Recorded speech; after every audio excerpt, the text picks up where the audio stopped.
Mga kapuso, silipin naman natin ang sitwasyon sa Baguio City. Nakatutok doon si Dante Perelio. Dante.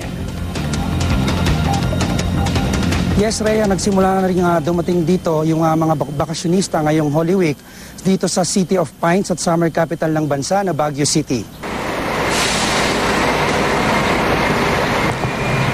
Rhea, Lunes Santo pa lang pero marami na ang umaakyat ng Baguio City para dito nga magbakasyon ngayong Holy Week. Pero sa Miyerkules Santo pa inaasahan ang buhos ng mga bakasyonista. Rhea, nasa 5,000 raw na pasahero kada araw ang inaasahang darating rito at aabot naman sa 30,000 ang kabuuang bilang ngayong Holy Week.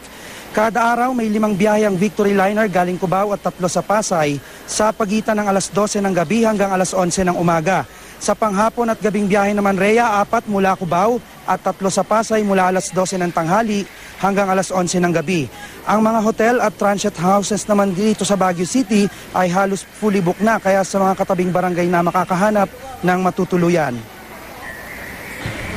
Kasi maliit pa lang ako, dati lagi ako naiiwan na pupunta rito. Tapos ngayon lang talaga ako nakapunta rito, first time ko.